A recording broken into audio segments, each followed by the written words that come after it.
My name's Dean, and I'm your host. You're listening to The Non-Typical Project.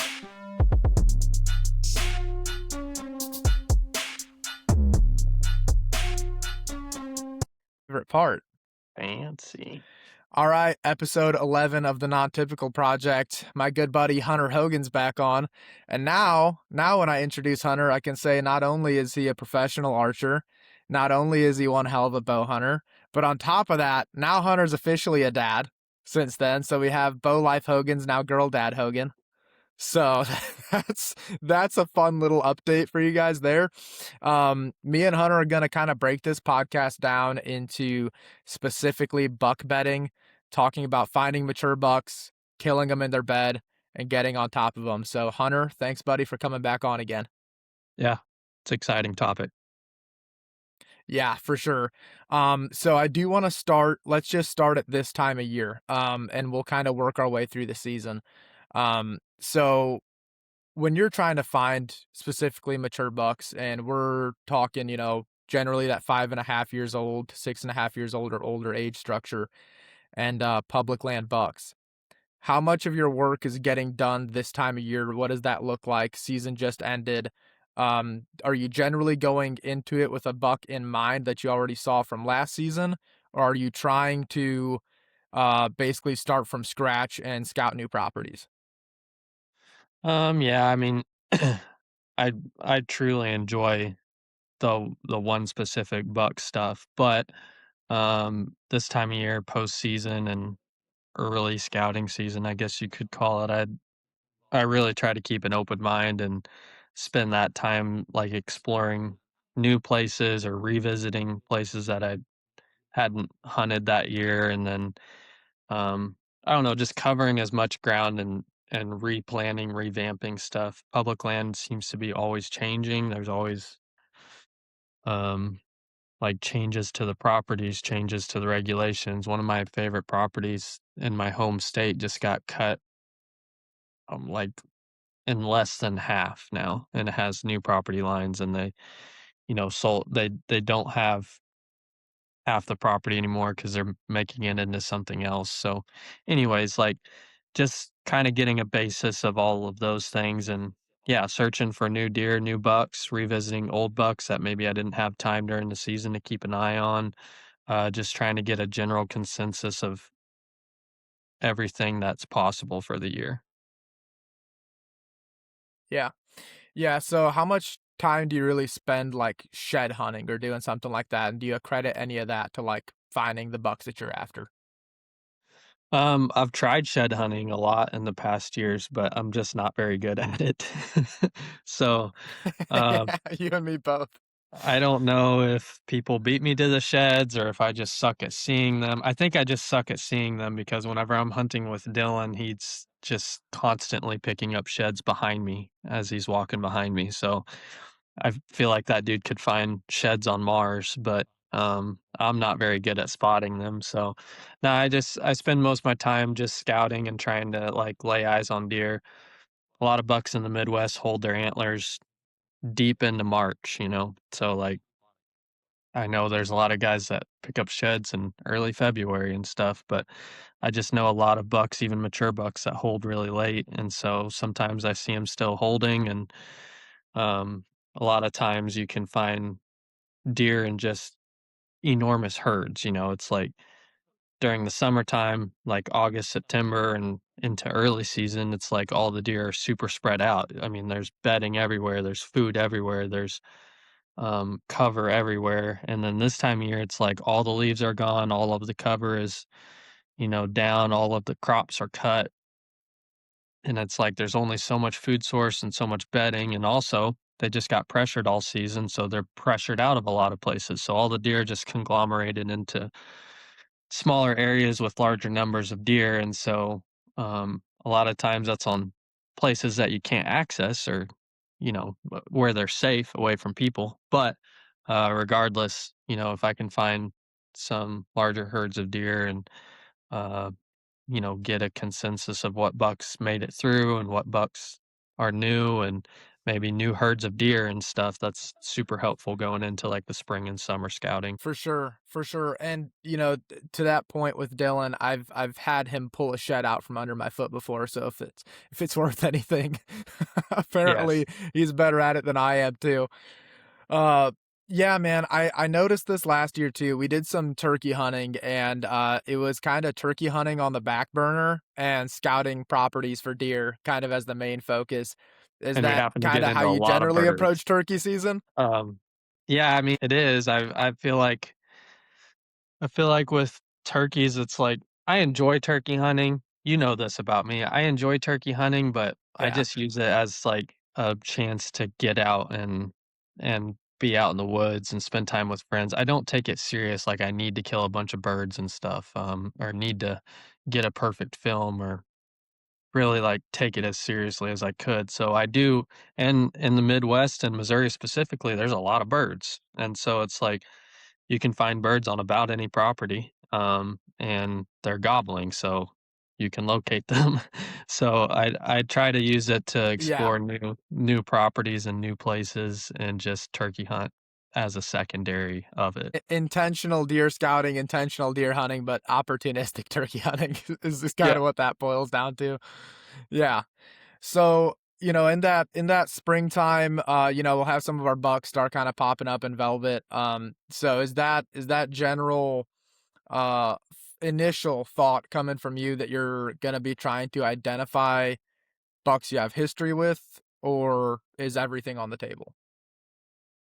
Um, I feel like bucks I have history with are usually if I have history, it's from summer scouting and watching them like in their final stages of like horn growth to where you can tell what buck it is or how big of a buck it is or, get a little better idea of what you're dealing with. And so that's a lot of times July and August and like this time of year, which we're in February right now. So like that February through turkey season or springtime, it's just the deer are not in the same places as they are in late summer. It's a whole different migration and stuff, and so,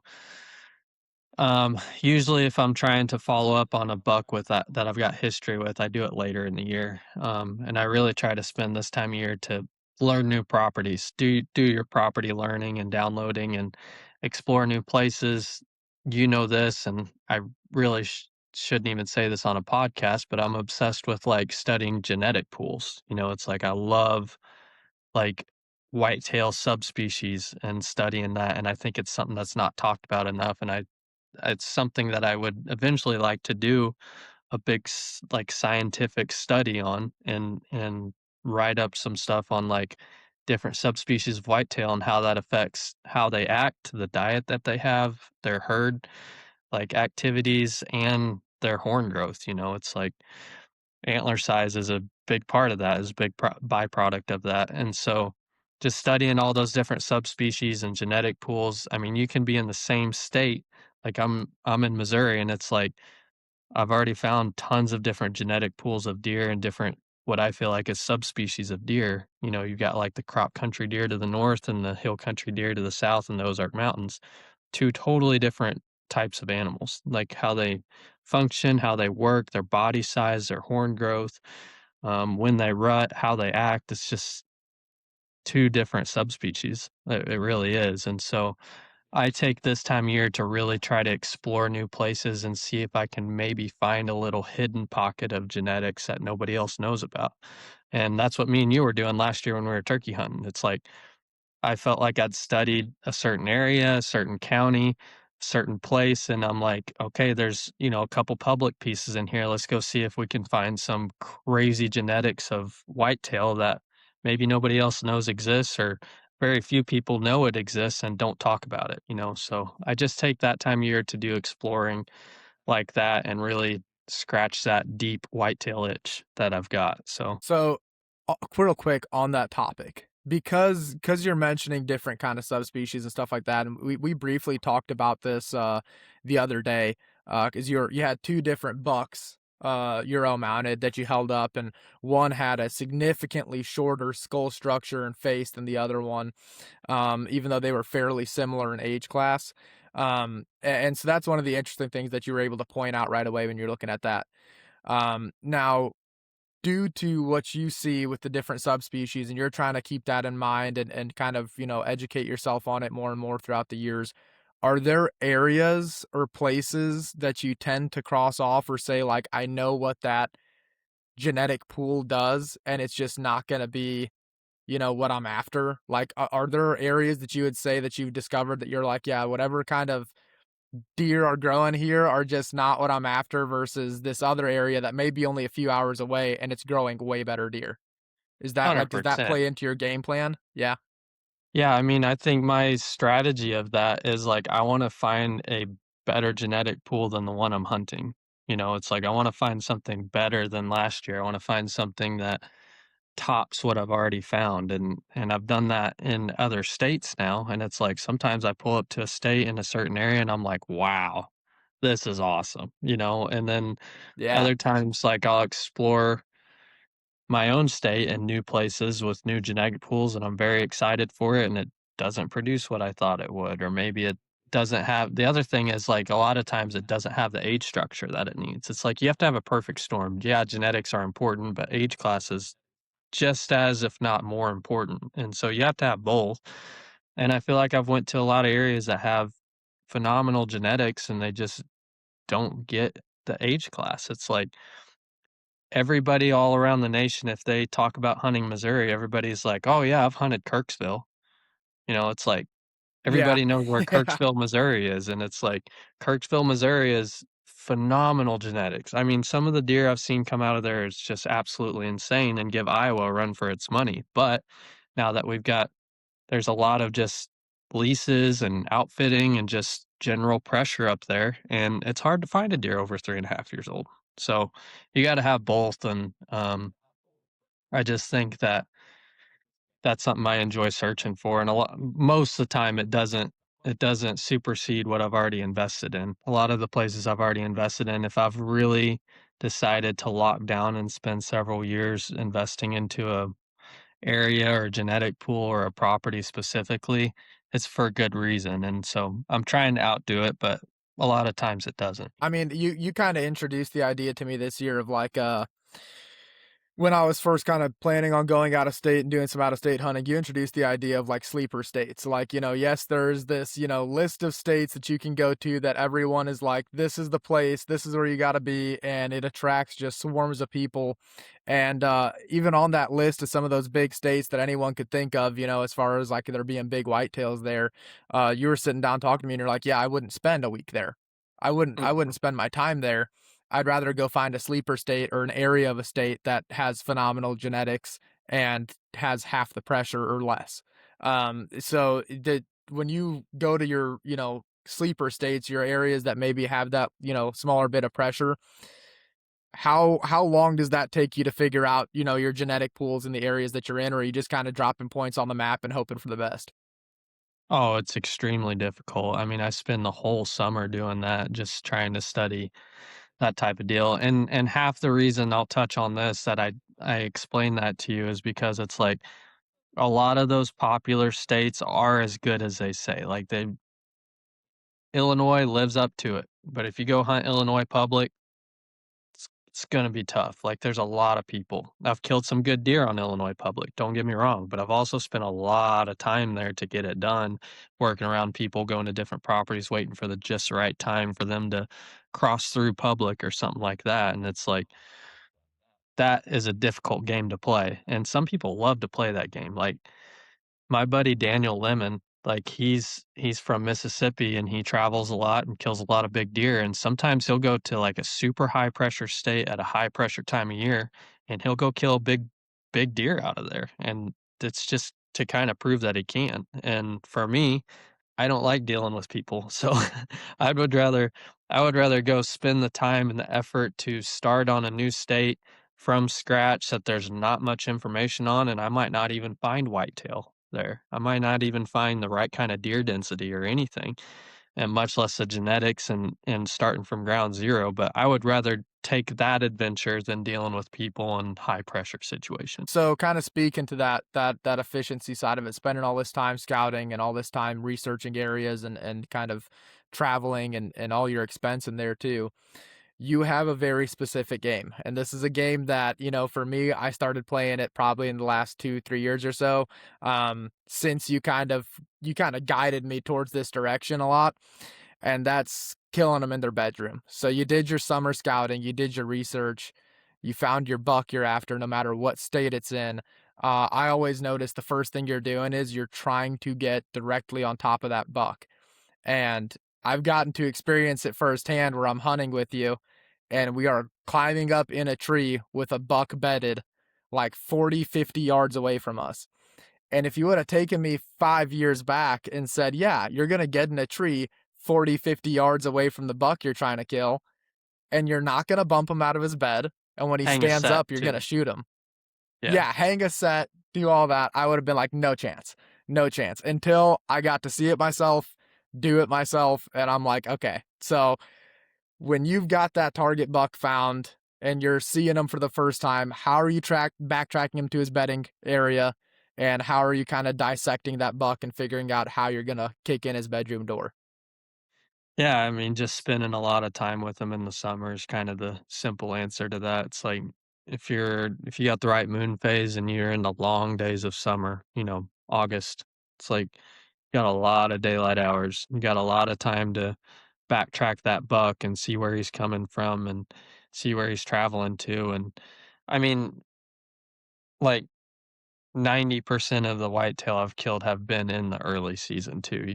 People have to remember that. Like I've only killed one whitetail in November, and all the others have been September, October deer. And so it's like I'm killing them on an early season pattern, which is its own monster, and like that strategy specifically is really good for that early season tactic. It's like if I can catch them carrying over from their summer pattern or at least close to it, to where I at least know their bedding area, and can slip in there with the right wind and understand how they use it, what trails they have, and where they go, different beds that they use on different winds and all that stuff. I can mobile hunt around them and access from different angles and different winds to set up my stand right on top of them and kill them when they stand up. So that's just a strategy that I've tried to utilize as much as I can because, well, the deer are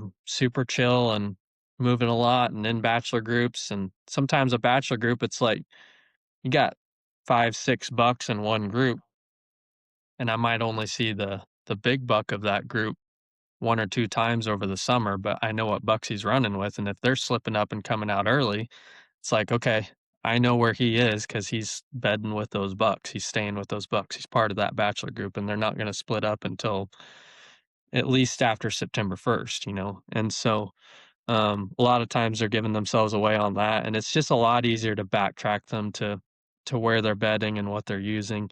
Anybody can do it over the summertime, it's just spending significant time with them or catching just the right day and the right conditions to where you see where they're coming from or going back to. And so, just patterning that, and then after that, it's map studies and getting a game plan on how you're going to get on top of them. Gotcha.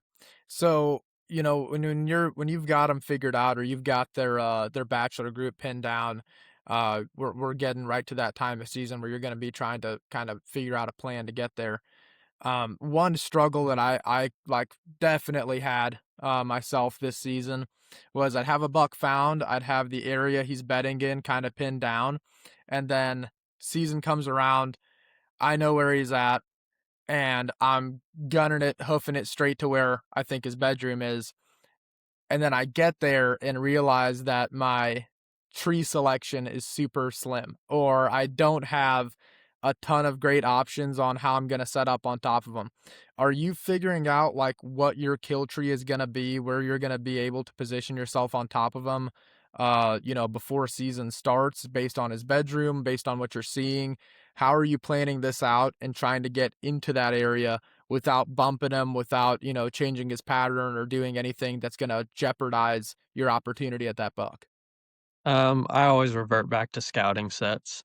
Even once season starts, it's like if I have a buck patterned all summer, it's like I wanna sit back as high as I can get in a certain tree, and sometimes that's 30, 40, 50 foot up and far enough away, I'm not bothering that deer, and I'm not affecting what's going on, and I can sit up from a bird's eye view and really glass what's going on, just a good glassing point. Sometimes you don't have to climb a tree like that. Sometimes you've got some topography to where you can get up on a hill or something. It's like I've done that out west. It's like there's not a tree in sight, but it's kind of rolling hills or cuts and ravines and stuff, and you can get on the right high point and set up a tripod or put your binos on a fence post and glass everything and see what's going on, you know? So that's always my first thing. And it's like scout, scout, scout, scout, scout, kill. You know, it's like I Yeah, just glassing is number one for me, watching what happens. And when I say from a distance, sometimes you can watch them from a mile away. Sometimes you don't have that much room and you have to sit 200 yards away. You know, it's like, but as far as I can be away to not affect them and have really good access to where I can glass them, that's gonna be my strategy going into that until I see a weak point in their armor, whether they're bedding underneath a tree or they're passing by a tree after they get up out of their bed, and a lot of times there is no chink in their armor, and that's the part that gets tough, and that's the part where it's like, do you wanna spend the time that it takes to get this buck killed? I was hunting a deer late season, it's like he didn't have a chink in his armor, and I spent 10 days hunting him hard, you hunted him with me, and it's like, there's not really yeah. much you can do except try to get in there, get aggressive, and get lucky and risk bumping him, you know, and then that's a lot of times during the early season, you go back to that leaning on that summertime scouting and working hard on getting a list of bucks, getting several bucks and deciding which one is fits everything that you want. Like for me, I want to shoot 150 to 160 plus class deer and a 5+ year old. And if I can find a 6, 7, 8 year old deer, that's even better. That'd be really nice. But if he's staying in a standing cornfield with no trees around, it's like pretty low chance you're going to get him killed without bumping him around. And then you're kind of starting over, you know? And so you're going to I've spent 20 days from a scouting tree just trying to see him. And it's like, that's not very high efficiency. So which balance do you want to play there, you know? Yeah, I think a part of that, that that I've struggled with is that balancing act of like, I think I know where he's at, and sometimes it feels like it was 5 yards too much, whatever I do. Like if I get into the bedroom, sometimes I'm just like, oh, that tree looks a little bit better. And this is one of the things that I was pretty happy, to see the hunt that we went on in, I believe, October. We got, gosh, like I said, about 50 yards from that buck. You popped up in a tree, hung your set. We had him killed like 15 minutes later. Mhm. Stands up out of his bed and walks out. Where I've made the mistake is getting into an area and being like, "This tree will work. Ooh, shiny. I like that one better." And then I take 5, 10 yards more and I bump them because I can't see them. So when we're approaching that bedding area, we couldn't see that buck either, but you had Yeah. an idea of where you were trying to get to. Um, how do you balance that on an area where, you don't, let's say you don't know exactly what tree you want to get in, there's a line of trees. Are you kinda gambling there, or do you generally have an idea of what you can get away with? Because hanging a set is getting away with a lot in my eyes, you know? Yeah, right. I actually heard Andy May talk about this on the Method podcast I listened to recently, and it was pretty interesting to hear from he's got a lot more experience than me and a lot more kills under his belt and stuff. And it's like, I'm not scared to get extremely aggressive on a deer. And it's that type of mentality of like, I would rather bump him and learn something than not bump him and not see him. You know, it's like that's just I would rather flirt with the line of bumping him over the other. And eventually, if you pay close attention and really take note of what's going on while you're being aggressive, I try to be like hypersensitive to everything going on around me whenever I'm in those super aggressive situations. I try to take my time, I try to be really quiet. I try to carefully pick and choose where I'm going, have it mapped out, have an exact plan of what I'm doing and not really deter from that. I don't wanna just go stomping around with no plan if I'm gonna get in a super aggressive deal.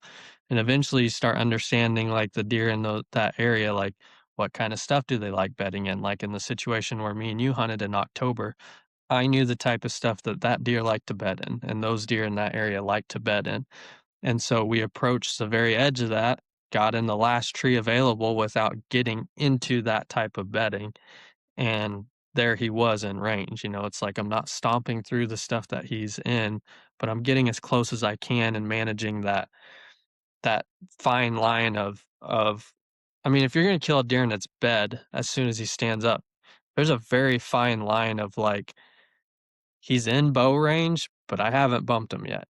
I mean, a very fine line. And it's like getting a deer within bow range and then getting in a set to where you can shoot him from his bed when he stands up. It's like that's something that you just have to be willing to risk, you know, be willing to be risky and get in there and I try to spend my time in the summer doing risky things and learning that fine line and learning where I can get to with deer and maybe not on my target buck specifically or a buck that I want to hunt, but maybe go practice on another bachelor group of deer. And there's been times I'll like slip in and hang a set and I think I'm, like, right on that line of aggression, and then they're bedded behind me, and I'm like, "Oh, crap." Like, that wouldn't work very good, like, sometimes it'll work out, but, I mean, sometimes it's like, that's not what I was planning on and try to learn from that. So, I seriously do take a lot of the summer to prepare, to watch deer, to practice my tactics, to manage aggression, and just do all of the things that you need to do when it comes time for season to open, but I've already like learned that aggression line with those deer in that area before season comes around. That's how I try to approach it. Yeah.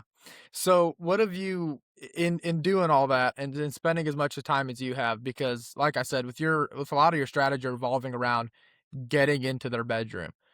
Is there anything you've picked up on or anything you've noticed for I guess that you would use as a rule of thumb for mature buck bedding? Is there anything you're noticing that like no matter where I go in the country, mature bucks tend to follow one or two of these rules and this is how they tend to bed or areas they tend to focus on?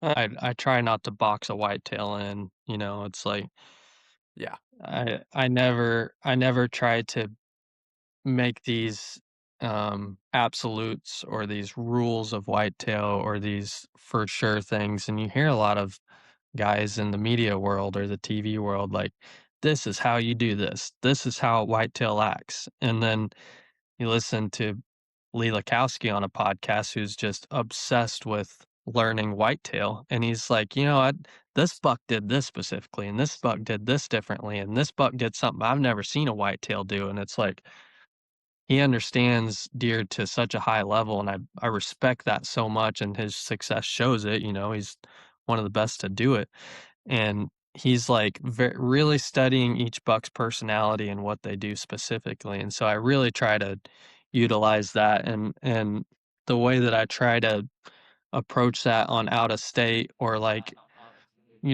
there's certain things that you try to maybe check and see if another mature deer is doing that from deer in the past that I've studied, or mature bucks do this, mature bucks do that. And so when I show up to like a new state, a new place, or a new subspecies of whitetail, I try to like check on those things. But really, I just try to like glass as much as I can glass. And if I can't glass it, stomp through as much stuff as I can stomp through scouting, and really try to find those bachelor groups of bucks, really try to find those travel corridors, really try to find like just apply your woodsmanship. If you can run cameras, set cameras. That's like a great tool. And it's like I try not to rely on cameras to, determine how I hunt a deer, but if I can get a picture of a buck and know that he exists in that area, that's awesome. Like, now I've got a starting point. So I really just try to, like, sit back and study and try to turn every stone, on several properties, on several places, and understand a whole property as its whole, and then all the properties surrounding that, and then maybe a 2-mile circle around that, and just really map study it. It's just use everything that I can to understand the area deer is in to where all I have to do is just be like, I wonder if he's doing this. I wonder if he's doing that. Check this area, check that area, see if he's doing this, see if he's doing that, and try to utilize that just to narrow down what a mature deer is doing once I find them. Gotcha. So you're using your federal Bureau of Deer Investigation files, and you're taking each and every one of them on a case by case basis, and working it off of there rather than trying to say, like, okay, because I tend to draw just based off experience. I'm like, and I love to hunt the same stuff. That's not helping me grow very much, but I'm getting a pretty good pattern lockdown, because I love to hunt river bottom deer, and so when I'm hunting river bottom deer, I know that I can be like, okay, mature buck in this area. I know he's feeding here. And I've gotten pretty good at narrowing down, like, it's gonna be like one of three options for like his Right. bedroom.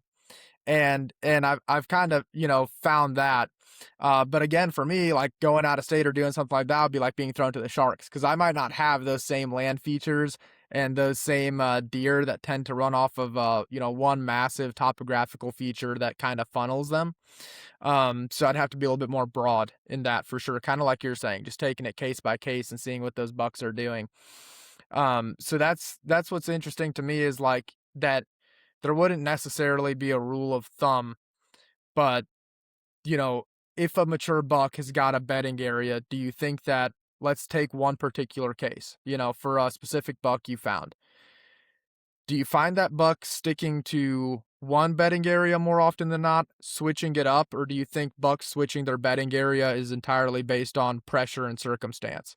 Would a buck maybe forfeit his distance from food or graze or something like that, um, to maybe feel more secure, even if it puts him at a greater distance from food, water, whatever else he needs? Um, I think it's most dependent on that buck specifically. Um, I do see a lot of mature deer that use the same bed every time or use the same like patch to bed in every time. It's like, um, I guess here's one thing that is consistent amongst them is high stem count. Like deer are gonna bed in high stem count stuff, whether that's a clear cut, a CRP patch, a cornfield, autumn olive, um, cedar thicket. It's like they are gonna bed in some thick stuff, you know? It's like, usually.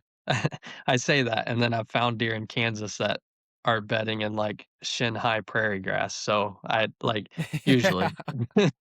So, but, I mean, regardless, a whitetail's gonna hide. It's gotta be something they can hide in, so, that's about as far as I can, like, narrow it down as far as consistency, but, um I don't know. I think as far as, like, the same bed or the same patch, just depends on that deer's personality. I watch deer that are nomadic, I watch deer that are homebodies, I watch deer that are just completely sporadic. Like, I'd I bring this deer up probably more often than I should, but my buddy Austin ended up killing him. You've had him on the podcast before, we called him Captain Hook.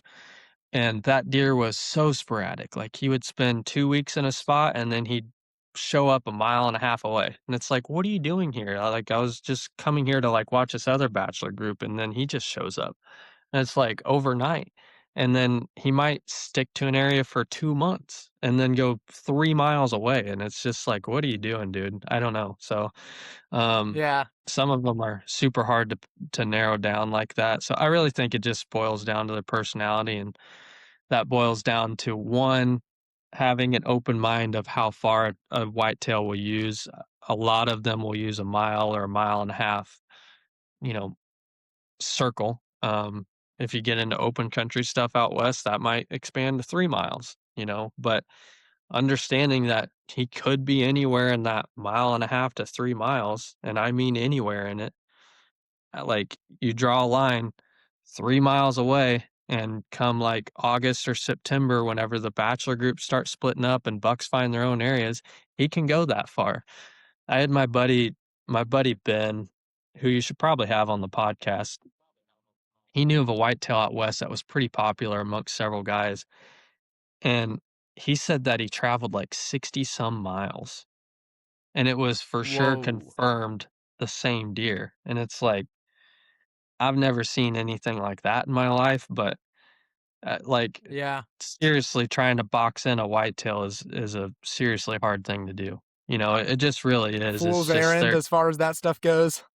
yeah, they're just so capable of doing so many different things that it's really hard to be like, "Yes, they're gonna do this," or, "Yes, they're gonna do that." You just have to study that deer, and that's the fun part of it for me. It's like, yeah, it's a puzzle, but it's a new puzzle every time. It's not the same set of rules for every deer, you know, they have free will, and they use it very well. Yeah. Yeah. I'll ask you this one, because this is one that I don't typically tackle, and I don't find myself in the position very often, and when I do, I screw it up every single time. So, if I can find a buck bedding in CRP, or maybe he's bedding in some tall beans or something like that, I feel fairly confident in my approach to that area, knowing that I have this tall grass, high stem count between me and him, and finding a tree and popping up in there. One thing I don't have a lot of confidence in is approaching a buck that I witnessed bedding like a cedar thicket, or bedding in hardwood somewhere. Even when it's early season, we have all this foliage up, you know, in certain spots in the woods there where these bucks are bedding, their vision is their kind of their asset there. And if they're bedding in this cedar thicket, I might not be able to tell where he is in it, but he might be low enough to the ground he can see me. How do you generally approach a situation like that, or how would you try to key in on how to access a bedding area that's set up like that? Yeah, um, I don't hunt a lot of that stuff, I'll preface it with that, but I have studied a lot of deer and those type of things, and so I feel like I have enough knowledge to speak on it, and I do have a lot of friends who are very successful at hunting that kinda stuff, and I think those kinda deer, um, given the food source and thermal situation, a lot of times, like, those cedar thickets or hardwoods, you're gonna have some topography with that, you know, and so, like, I think those deer travel a significant amount more than the open country deer that I enjoy hunting more, um, and not saying I haven't hunted those kinda deer, but I think a better tactic for that would be trying to figure out, 1, what ridge or what patch they're bedding on certain winds, because I think generally those deer are gonna bed, to where they have the wind in their favor, even if it's this side of the ridge or that side of the ridge. Austin talks about the leeward and wayward side of the ridge a lot, and how the wind's coming in and which side they're gonna bed on according to that, and I know a lot about that for mule deer. It's like, if you have a coulee on each side and your coulee runs north and south and your wind is coming from the east, those deer are gonna be bedding on the east side of that draw. So they've got their vision to the west and they've got their nose, on the backside. And so a lot of times that's nice because you can come from the downwind side, as long as you're careful not to like skyline yourself and glass that ridge and see them. Now, getting within bow range of them is a different story because 'cause they've got all the advantages, but, I know that whitetail utilize, ridges and thermals and stuff like that the same way, so I would think that a better tactic for that is trying to kill them whenever they come out of their bedding area, trying to figure out how they travel on different winds and figuring out how they use the topography and killing them as soon as they come out of the bedding area, would probably be how I would begin to approach that. But with mobile hunting and bow hunting in general, if you're not on top of them one day or if you're too far away from them, move a little bit closer the next day, and a little bit closer the next day. So, um, yeah, I enjoy watching deer a lot and visualizing deer and seeing deer. So sometimes that creates a little higher efficiency if I'm hunting somewhere that if I don't kill them that night, I at least see them and see exactly where they're at, and then the very next day, I can be on top of them. That creates that 2 to 3 day efficiency of killing, um, is something that's very fun, obviously. So that's what I Yeah. generally try to do, but with the cedar thickets or the thicker stuff or, like, the hill country hardwoods, I just think I don't know if that tactic would be the number 1 choice for me. Gotcha. So, and I'll ask this because it's kind of on that same line. So I just worked my way into a cedar thicket, or maybe it's a CRP patch, whatever the case may be, where this buck that I'm after is bedded. I took that 5-10 yards too many, bumped him out, flirted with the line a little bit too much. That buck runs off. Are you popping up in a tree and waiting for him to circle back? What is your ideas on that? The kind of the bump and dump tactic of, a lot of guys think that that buck will be back into that bedroom later that same day, could be 20 minutes later, maybe it's the next day, but he's going to come back. How often do you find yourself doing that? Have you proven that or disproven that? Obviously, maybe different bucks will react differently, but how much credit do you give to that if you find yourself in that position? I just bumped this buck out of his bed. It's early season. I'm trying to hunt his bedroom. Are you still setting up there and are you going to wait for him to come back? Or are you now finding yourself pulling back out of that area? Yeah, I'd say a lot of the deer I've killed, I've bumped at one point or another, and I think that bump and dump just has this weird aura of people thinking it's like a 24-hour deal, but I think a bump and dump can be a week later, 2 weeks later. I think just the fact that you bumped him out of his bed and you know where he beds and you can come back to that, or a lot of situations that I like to do, it's like, go ahead and hang a set there. Like, go ahead and take a look around. Go ahead and see what he's using it for. Be careful with your scent and everything and your ground scent. Like, don't completely disrupt his bedroom. Like, be careful in what you're doing. But, he's already left. Go ahead and do your thing. Go ahead and get your set hung or, um, you know, cut some limbs or, figure out an access route or, try to figure out how you can get into a tree on top of him when he is in that bed again. One thing on public land deer is they have been bumped around. Like, there's no doubt about that. And so most most bucks that I watch on public, and this is something that I've studied a lot, most of them have a backup plan. Like if they get bumped out of one bedding area, they've got another one that they'll go to. They might just go to that for the rest of the day or through that night and be back in their main bedding the next day. Or they might spend 2 or 3 days in their secondary bedding area, is what I call it, and then return back to their normal pattern. So, um, like I said, that also depends on buck personality, but I'd say 9 times out of 10, they're gonna use that main bedding area again at some point. So you might as well prep it. Um, if you're really cautious on it, maybe wait 2 days to get back in there, or if you see him go into a secondary bedding area, maybe you can go utilize that as well. But a lot of times a bump and dump's going to be a 2 to 3 to 5 to 7 to 2 week process. I mean, it's like he'll be back there at some point. You just got to be ready for it, and that's just kind of the bump and dump tactic. It's not always within the hour. It's not always within the day. Sometimes it's just the fact that you've bumped him out of his exact bed and you're prepared for him to come back to it at some point. Yeah. Gotcha. So, and you mentioned this, watching them go to maybe a secondary bedding area, or they usually have a backup plan and they go there, and you might be able to watch them head into there and potentially not come out the other side. And so you're kind of keeping an eye on that, if you have that kind of visibility, and you might use that to your advantage. So at that point, we're talking about watching them go into a bedding area and kind of capitalizing on that. Let's say bumped deer or not, let's go with a not bumped buck. So a buck you've been scouting, you glassed him.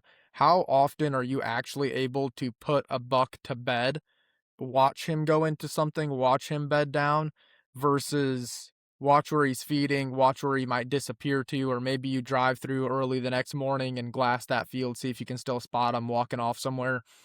How often are you actually putting a buck to bed versus making an educated guess on where he's bedding at?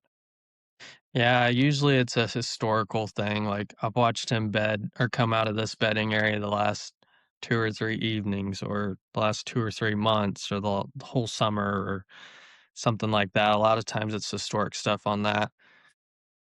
Catching a mature buck going to bed in the daylight in early season, it's not impossible. I think morning hunts in early season are extremely effective. I'll preface with that. On the other hand, like relying on knowing that a buck is you're gonna see him go bed down and get on top of him like you would a mule deer or a spot and stock situation, not something that happens very often. And I've had it happen, and I try to make it happen each time because that's just if you have 100% the last day of season this year, I literally watched a buck from my glassing tree bed down in a spot, and I sat on my in my glassing tree from, like, daylight this was January 15th, last day, from, like, daylight till I think it was 2 p.m. Like, just sat there. He didn't move, he didn't get up, but I was watching him just in case. It was the last day, you know? And I got out and I went and, like, kinda prepped everything, and it was gonna be a ground hunt, and I knew exactly where he was, and I went and set up within what I thought was 50, 60 yards of him, and I had a ghillie suit on, and I had my tripod, and I had, like, cover in front of me, and, like, just trying to make something happen on the very last evening, and I still never saw him stand up, and I think the bedding was tall enough that he coulda got up and went out the backside potentially without me seeing him. I was just trying to be as aggressive as freaking possible. So, I mean, that goes to show that's the same deer I was telling you, he had no chink in his armor. You know, it was just mission impossible type situation. He was a big old buck in the last week of season. I was trying to get him killed, and that's not much time to like make all that happen with short daylight hours, you know. So, yeah, that situation, I watched him bed up and still he pulled a Houdini on me. Whitetail are Houdinis at the end of the day, you know, it's like they're freaking Yeah. magicians, and they're very good at, like, staying hidden even if you're on top of them. So, I don't know, but the early season deal, if you watch them go to bed, that's awesome, but that's definitely not something that I rely on for my strategy. It's more or less like I've seen a bed here several days or several weeks or several months, and I know this is a general area that he uses, and I'm trying to narrow that down during that time frame to maybe an exact bed or maybe an exact patch that he it uses at least 80% of the time, you know? Yeah, yeah, for sure. And to that point, you are going up there and glassing and you have such a big emphasis on scouting. I know that the rut can tend to be kind of a crapshoot in terms of, what's going on and where, and you kind of have to find these rut hubs. Um, Excluding the rut, are you are you looking for bedding late season, let's say, when they get back on, like, a food bed pattern? Are you still looking for bedrooms, or are you now switching your focus over to food, because the bedding has become more restricted, it's not as, plentiful as it was in the early season? Or are you still finding yourself kinda leading towards, well, where is he laying his head down at? What time of year are you talking about? Post rut, late season when they get back on a food cover pattern, kinda what are you doing? Are you switching the focus to food, or are you still trying to figure out where a buck lays his head down at if you're able to catch him out at feed? Honestly, I'm just trying to find a mature buck at that point, like, very rarely do it's been so rare. I think this is I was talking to Austin about that, during late season. I was like, "I've worked really hard at late season before, and Missouri's tough because it's like we have a unlimited rifle in the rut tag that anybody from out of state can buy, and the amount of, like, public land pressure we get during rifle and then post rifle with bow and then muzzleloader season, alternative season, it's just, like, unbelievable how many people are stomping deer out of there. So you're getting your crops are out, your cover is becoming less and less.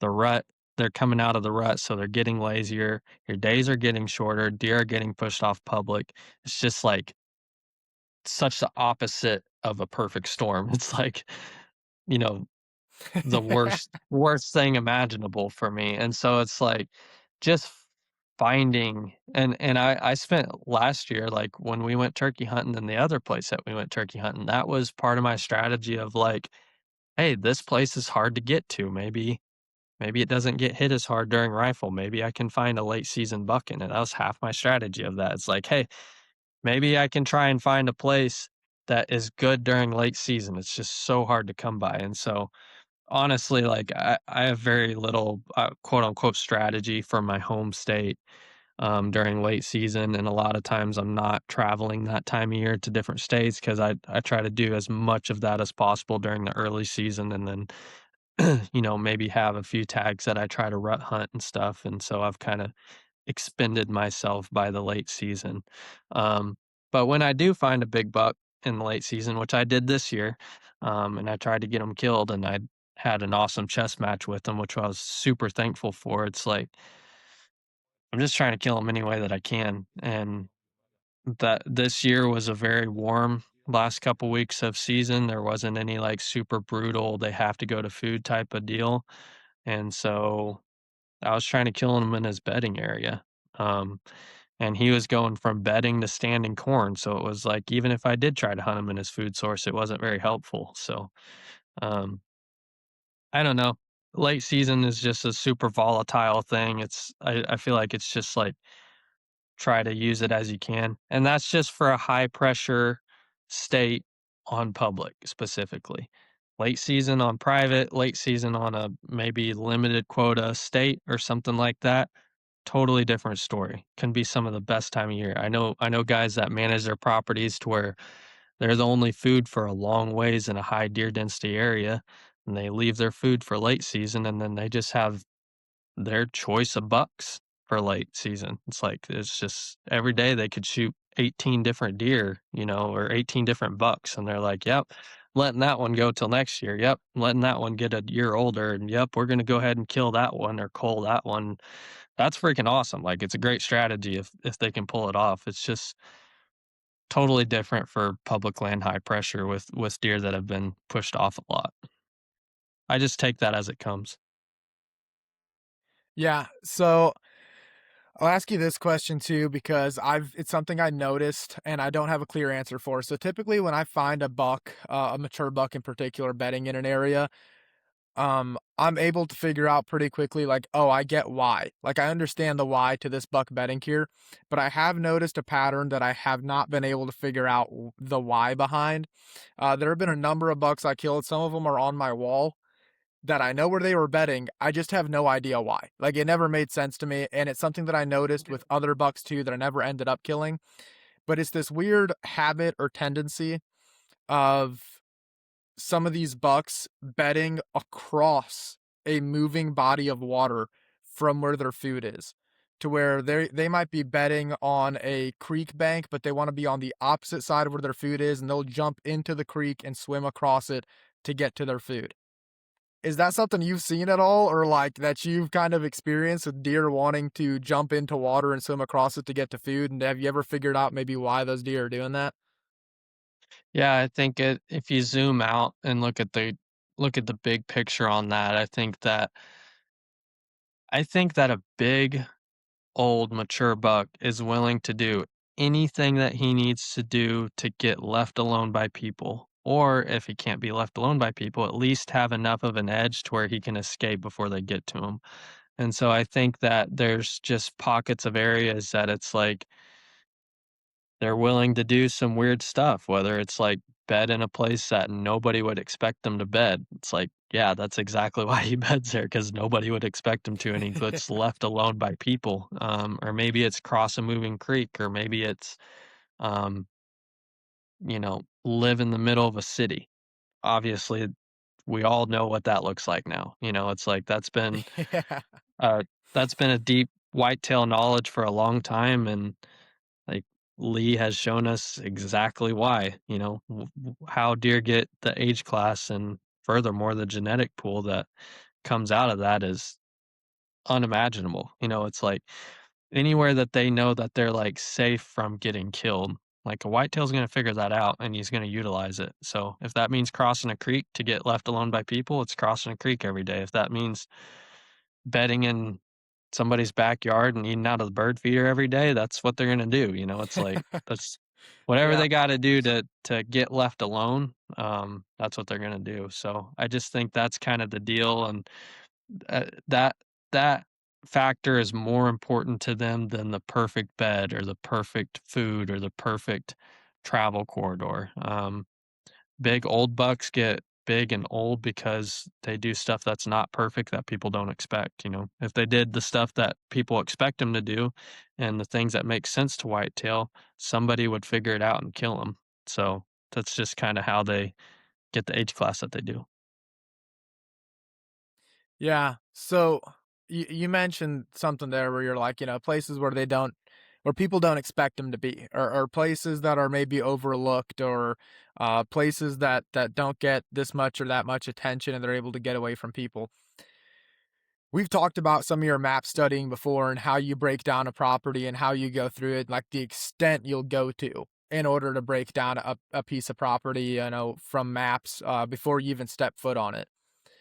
One thing that I think would be kind of interesting to hear your perspective on is how are you, looking at a map to where you feel like you might be looking at something differently, or how can you identify something that you're like, I think that this is probably overlooked? What does an overlooked area look like to you?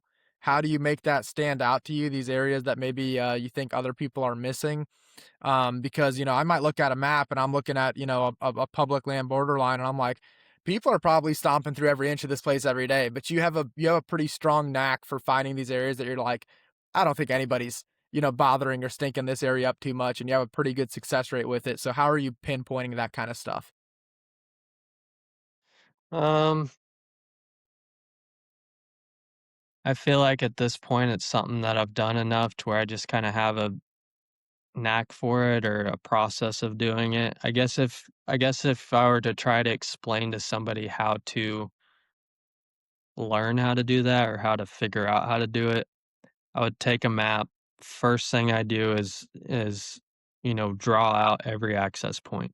Usually I do that whenever I first scout the property. I drive every road around it. I went up north one time to the bluff country and I went on this piece that was unimaginably epically big, like, so many acres. I don't even know how many acres, but me and All of them. Dylan went up there, all the acres. Me and Dylan went up Yeah. there.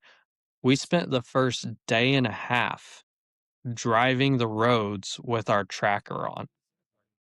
Like, we took a 3-day trip of scouting. The first day and a half was spent doing that.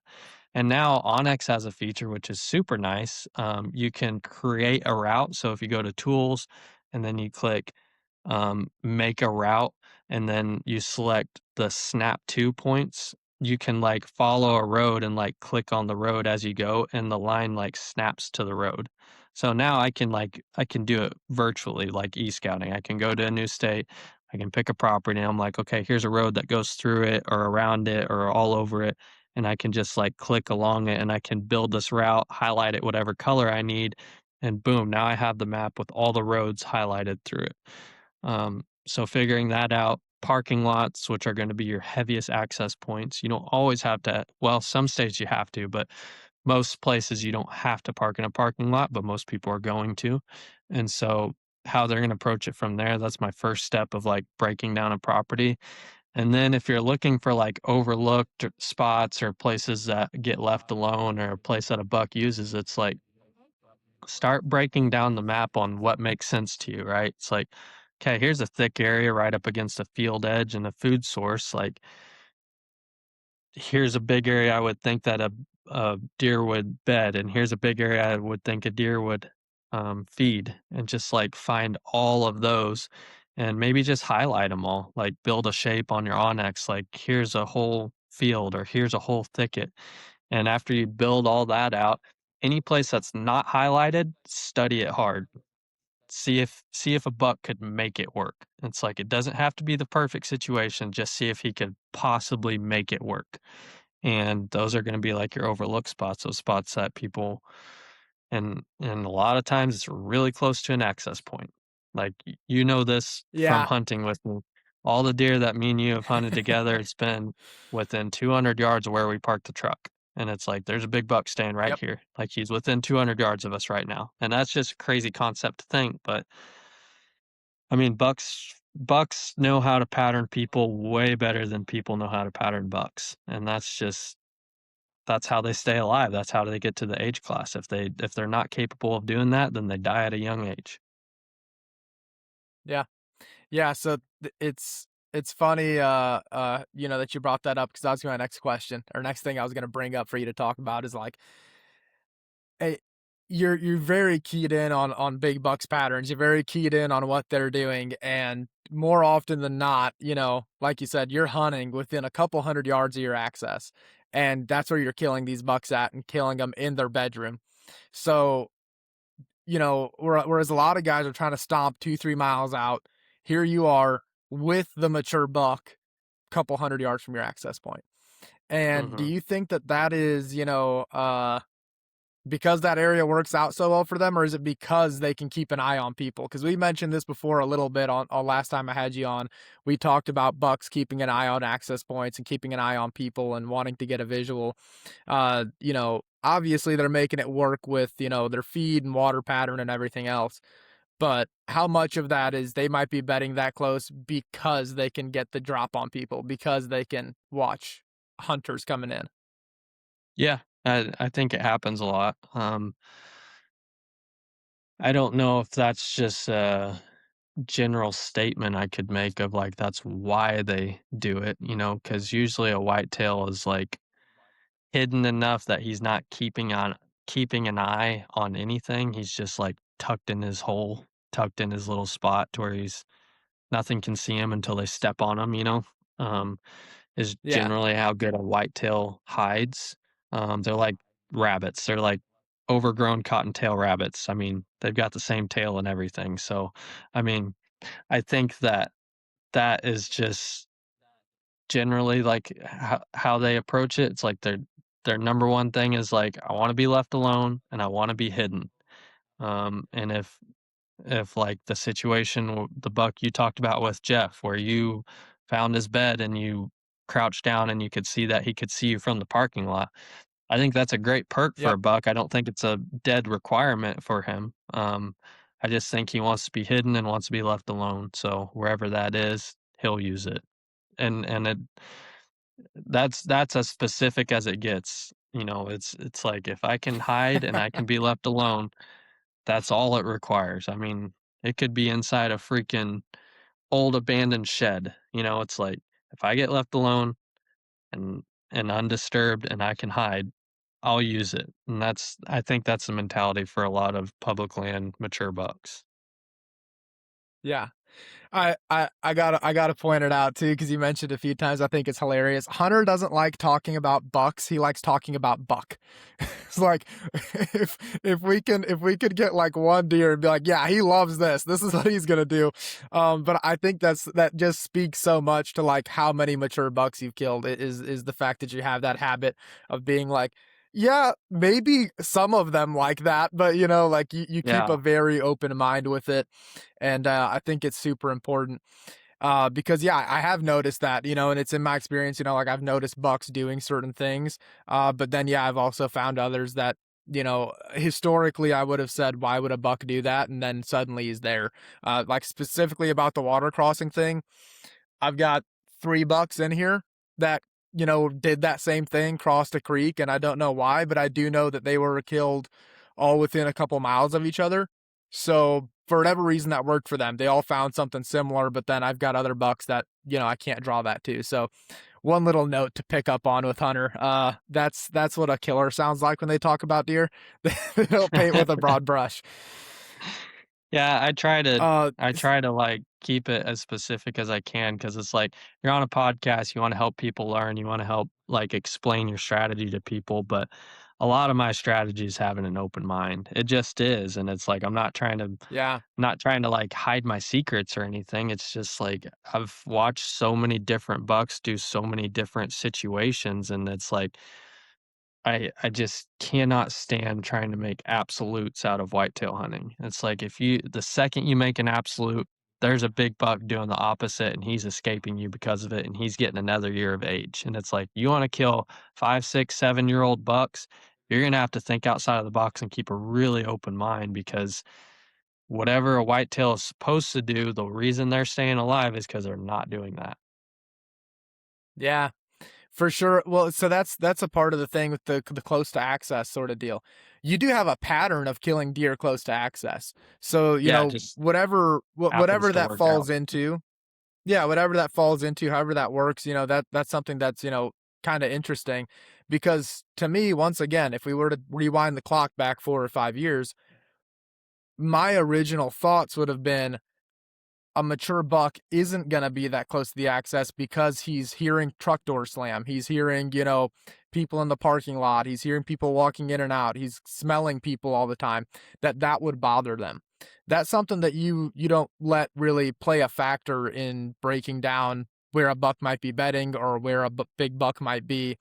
That doesn't seem to bother anything. So, clearly either the bucks learn that there's an, advantage to being in that area, or they simply do not care that any of those things are going on around them. And that's one to me. I don't have the answer to that. I'm not sure that you would either. But for some reason, those same things that guys might say, like, you know, if he smells people around, he's out of there. Well, clearly not. Clearly, some of these bucks have found a way to basically, like a rabbit, like you said, sit back and they don't care that there's a person 150 yards from them.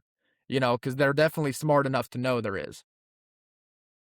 I'll kinda tell on myself here because this is one of the sloppiest situations I've ever done in recent times, but you can go on the YouTube and watch it, but my one of my recent hunts, I think it's, like, giant early season buck. Anyways, it's from this year, 2025 is when it was posted as a buck that I killed in September, and he still had, like, some velvet on his horns, but, um, I went in, knew this bedding area, climbed up 30 foot up a tree, couldn't see down into the stuff because it was so tall and so thick. It was pretty much like a clear cut with, like, shrubbery bushes that and, like, half-grown trees, and I'm, like, on the edge of it in these tall trees.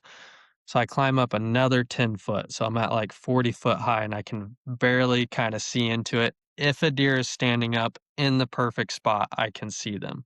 That's the only way. It's like they could be standing up behind a certain bush, I still can't see them, and I'm 40 foot in the tree right on top of it. And I see a buck stand up. No, excuse me, got that backwards. I drop my pack out of the tree first with all my camera gear, and it lands. I didn't know it at the time, but it lands on top of my bow from 40 foot up. This is like 25 pounds worth of camera gear. It's like camera arm base, my Sony with a cage on it and a lens, a heavy lens, and my GoPro and the camera arm. And it's like everything in that pack, 40 foot, boom, right on top of my bow. Breaks everything imaginable. My quiver, my sight, my stabilizer, apparently something on my bow because I tried to shoot it later and it did not work. And so, like, I drop it, it makes an outrageous noise, and boom, this buck stands up like 30 yards away and, like, jumps up and goes like 10 yards and stops and, like, looks around. And of course, I don't make any more noise. And he's like looking around and he's like, I'm in the best hiding spot that I know possible. And he's like putting his nose in the air and smelling, and he's like really checking stuff out to see if he needs to leave the premises. But if he goes anywhere else, it's like he's not in the best hiding spot. He was in the best hiding spot. Like the place was perfect for that. And until something is like on top of him, he's not leaving it. And so he finally like beds back down and I climb down, get my pack back on, climb back up, set my camera up, pull my bow up, and then wait for him to stand up again. He finally, like, stands up again, then I still have to wait for a minute. I've got my camera filming him. Still have to wait for him to, like, clear out of some stuff to even see his vitals to shoot into it. And I finally, like, find that spot, and I pick a spot out on him that I know is his vitals through the leaves and stuff, and I'm like, "Okay, I can hit that spot on that deer," Like, I'm very capable of shooting that small of a hole. And so I draw back, I'm, like, looking my bow over because, like I said, everything was broken on it, and I was like, "I don't think the cams are bent, I don't think the cables are coming off the track." I, like, draw it back and let it back down, I'm like, "I think I can shoot this bow." And s I d I was apparently missed something because I draw back and, like, aim at him and execute a great shot, and my bow goes kaboom, and just everything freaking blows up. And, like, my cams are all twisted, it sounds like a .22 mag just went off, and so, like and still that buck is I mean, it literally sounded like a gunshot, and he's at, like, 30 yards. He, again, jumps away, like, 10 yards, looks around, is like, "What happened? I don't see anything, I don't smell anything," puts his nose back in the air. I hang my bow back up, and I've got a spot on my wrist from the string slapping me. I was like, "Well, nothing else I can do except video this deer," so I grabbed my camera off the camera arm, put it up against my face, and I'm like, "This is some great B-roll footage," you know? And he, like, comes back Yeah. in from at, like, 45 yards, comes back into 20 yards and just hangs out underneath me for the rest of the evening. And then after that, 2 more bucks stand up that were within 60 yards of me and mosey around underneath me. So they were bedded there the whole time with all this crazy commotion that I'm causing in their bedroom. And it's like, if they unless they're for sure that something is bumping them out of their, like, super safe zone, a lot of times these deer are not leaving. So that just goes to show, like, if a buck is hidden and he feels like he's really hidden, he's probably not leaving it until he gets, like, hard bumped out of it, you know? Yeah, that I mean, that also speaks to, like, how crucial that area is to that buck in particular and how confident he is in it, to where they can have that sort of stuff happening around him. Like, I don't think that buck would have reacted the same way if he was out at feed. If he's in the middle of a bean field or something like that, he probably would have reacted a lot differently versus, Yeah. being in the area where he felt comfortable. Well, Um, and I'll add on that too. Like, I had to go back home. I was out of state, had to go back home, build a new bow, sight it and all that stuff, and came back a couple days later and climbed back into that exact tree. And I saw that buck stand up again. He was a little bit out of range, but he was still using that area. And then the buck that I was wanting to kill, um, got bumped by some other people over by the road. He must have been bedded, like, really close to a road or I just heard people over there, and so I just know that he got bumped from there, comes sprinting across the field into the bedding area, so into the safe zone that they have, and I shoot him at, like, 15 yards coming through there, pushing his antlers through the brush and everything, so that's how that story ended, but yeah. again, it's like they ran to his safe zone, and that's their safe zone, that's where they're comfortable, that's a bedding area that they know, and they're pretty confident in that once they get that narrowed down. Yeah, I've gotta add to that story too. Getting the play-by-play updates of that going down was like strapping yourself in for a roller coaster ride that you did not know you were getting onto. It's like, Yeah. I dropped my pack. Oh, everything looks messed up, but kind of okay. No, I think it's fine. I'm about to shoot him. My bow blew up. Like, what, dude? It was like this insane play by play. But I mean, in the redemption of like a couple days later, getting a text like he's down. He's what? You're on top of him again. And that's how effective that strategy's been for you. Like if you can find his safe zone and you can find a way in it, like you said, a chink in the armor, get into his safe zone, kick the bedroom door down, and get on top of them. Do you think that level of safety they feel in that bedding area or that confidence area that they're in is the reason why you can hang a set, climb a tree, and hang a set 40 yards from them? Because obviously try to be as quiet as possible and get everything done, but there's naturally going to be a certain level of noise when you're climbing a tree, hanging a set. Do you think you're kind of getting away with more because that buck hasn't smelled you, hasn't seen you, so he can kind of brush off a little bit of noise here and there? Yeah,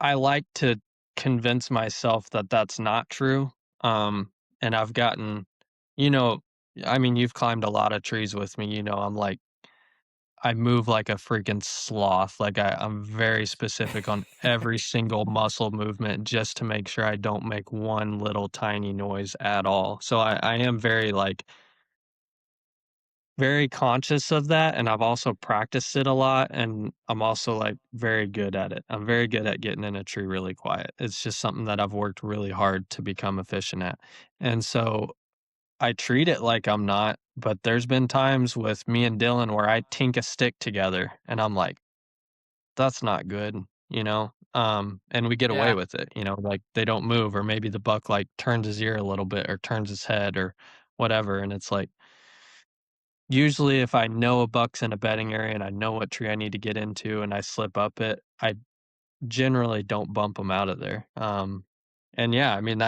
you can go watch the video of that buck I killed, the story I just told, and you can just see the atrocity of events that I get away with and they don't leave. So I mean, it's like, Yeah. do I wanna make noise? No, but there you go. There's a specific situation with several bucks in a bedding area, and I'm making a absolute commotion 40 foot in the tree above them, and they're just like, "I'm not really for sure of what that was." I'm sure if they knew it was a human, that'd be a different story, but they're like, "That was a really loud noise, and I don't know what it was, and I'm on edge, but I'm not leaving," you know? To that point, you like you mentioned, you're climbing trees, you're very good at getting in them quietly.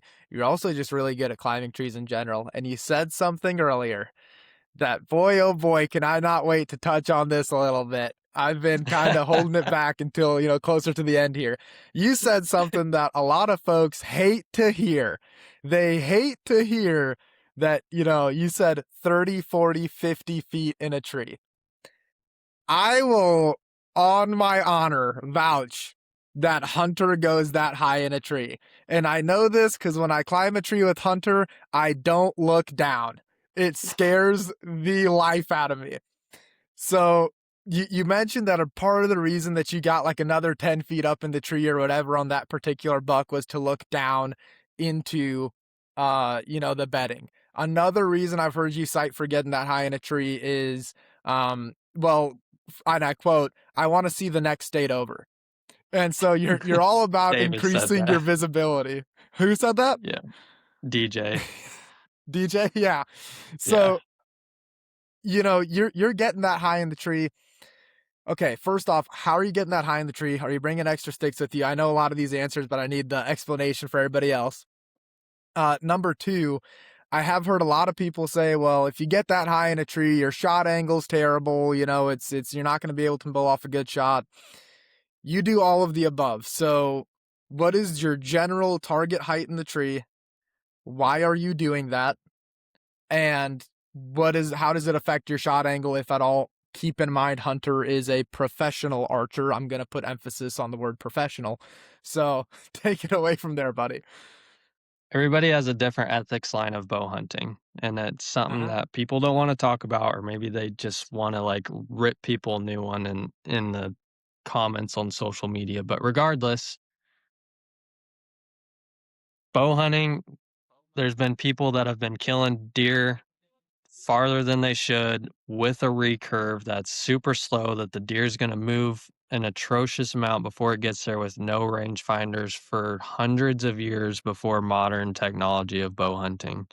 And we've gotten to this age of like, if he's not 20 yards broadside with his head up and you're a really good shot, like you shouldn't take the shot. And it's like, I don't know, dude. There's some of the best killers that I know, like Kyle Douglas, right? First off, one of the best shooters Yeah, in the world. Put that out there for absolutely. starters. He's also a Western hunter, hunting in Utah or Nevada, where he's crawling up on a mule deer and he's like taking a 50-degree angle shot on top of the deer in his bed. That's the only option you've got. You either figure Yeah. out how to kill a deer like that or you don't kill anything. And this whitetail world has just gotten so skewed on that. So like I don't care about shot angle. I shoot. I'm very confident with my arrow setup. I'm very confident with my shooting ability. I'm very confident in my broadhead's ability to do exactly what it's supposed to do, no matter what angle I put my arrow into its vitals. There's a lot of things I have a lot of confidence in. I've shot deer at a lot of different distances and a lot of different angles and stuff like that. So, um, I have capabilities that I know very well what my boundaries are. And so, for starters, there's that. And then the other thing is like a lot of these, like that hunt specifically. Again, you can go watch the video. When I climbed a 30 foot, I couldn't see any deer.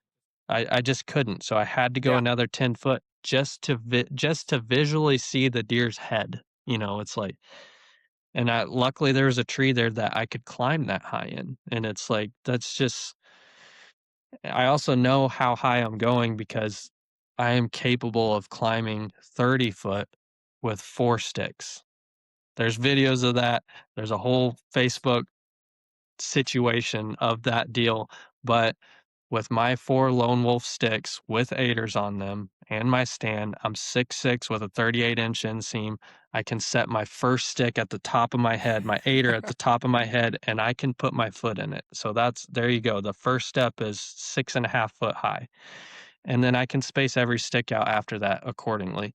And Dean has hunted with me before where I tried to space the sticks out for him, and he's like, "I can't reach the next step." And I'm like, "Just let your body down like this and just dangle and try to touch the next step." And he did it, and he got out of the tree, thankfully, and I tried not to do that to him again, but I am capable of climbing those kinda heights, and there's just situations that you have to be that high in the tree to do the things that I'm doing, and that's the stuff I love to do, and I've gotten good at it, and I try to repeat that process over and over.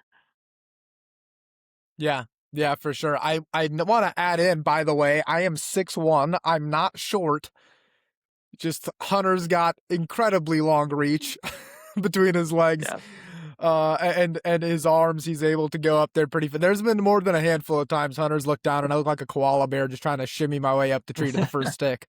So I will that's say there's a you've little gotten a bit of a lot more discrepancy there. confident. You've gotten a lot more confident at climbing trees and you used to shake so bad, and I'm like, "Why are you shaking?" You're like, Yeah. "I don't know." And now you're like the last time we hunted together, you climbed up very confident into a much sketchier set than we've probably ever climbed before, and you're, like, calm and collected and got in your saddle and everything, so I'm gonna, first off, a lot of it's that I got used to it from hunting with you, honestly, is like the idea of like 35, 38, 40 feet. Not very worrisome. The only thing that worries me now with climbing is, like, rain and sketchy trees. That's it. Like, if yeah. we don't have rain or sketchy trees, the height doesn't bother me as much. Um, but, like, even this year, the buck that I killed, my dad came out to drag him out with me, and he looks up at my set and he's like, "No buck is worth that ever." You know, he's very much that like 15 to 18 feet guy, and he's all right. And that set I killed this buck out of was about 38 foot. It was right around 38 feet, and And you had to be that that's high to kill that's them. You can see it in the video. yeah. Yeah, had to be that high to kill him. There was no other option. And one thing that I noticed is, like I said, a lot of guys that I've noticed online will say stuff about like, shot angle when you get too high. That doesn't make any sense. I shot the buck the first time at 43 yards. I didn't hold very different from 43 yards out at 38 foot. It was pretty much third rib back and about center line is where I punched him and went straight through him. He gave me a second shot opportunity at 73, put another arrow in him. It went flawlessly, Lucky enough, I was able to get 2 shots off on that deer. First shot would have done it, but if you can get a second arrow in there, great. And uh, you know, I didn't find the height bothering my shot angle at all or the amount of internal organs I hit, off the first shot. So it was, You're gonna have to name this it, podcast "Hunting High and Killing Bucks in Beds." yeah, I was thinking kicking in their bedroom, but we'll see. Hunting That's high could deer be team taken 2 6, ways by the too. way. Yeah. Edit that out. Edit that out. No, I'm kidding. Oh, yeah, man. No, I found that like I said, one of those things. I used to be the 15 to 18 foot guy. And it took hunting with you quite a bit to where I learned like Man, there's so much benefit if the spot calls for it and the situation you're in calls for it, it can be the difference between killing a buck or not. And you know, on this buck, it was, and on a couple of the other bucks that I got eyes on this year, I probably wouldn't have even seen them if it wasn't for being that high up. It just wouldn't have happened. And a lot of that is, again, credit to the topography that we're hunting in and the landscape that we're hunting. But yeah, we'll have CRP fields, dude, that are 11-foot tall grass. Like there's you're not seeing a buck in 11-foot tall grass if you're hanging at 15 or 18 feet. You're just never gonna know they're there. Yeah, and I'll just touch on this too, to all the lone wolf guys that are listening right now that are like, "You have to kill a deer 8 foot off the ground." I'm not saying you have to be 40 foot in the tree to kill a deer. There's a lot of ways to Yeah, kill a deer. You have to approach it with the situation that you have. The absolute answer is definitely not solely 8 foot, and it's definitely not solely 40 foot. Otherwise, nobody would kill anything, It's like, but you do yeah. have to take the situation as accordingly. A lot of the deer that I kill, I wouldn't be able to kill unless I was 30, 40 foot up. That's just the type of terrain that I love to hunt. It's just the thing that I prefer. Some of the deer that those guys kill, they're in some thick stuff. If you get above 8 to 12 foot high, you're going to be up into the canopy and not even see the deer. I understand the strategy of hunting low. All right. It's not the end all be all, though. That's for sure. And you can clip that. Well, Hunter's gotta be his platform's gotta be 2 foot off the ground to hunt at 8 feet. That's the problem for Hunter, you know? Man, I gotta say, first off, thanks for coming back on again. Absolutely love touching on all this stuff. We're getting into target season here. You're going to be hitting some of the national events. So next time I have you on, we're going to try to touch on some of the target archery stuff and a couple other things we got up our sleeve.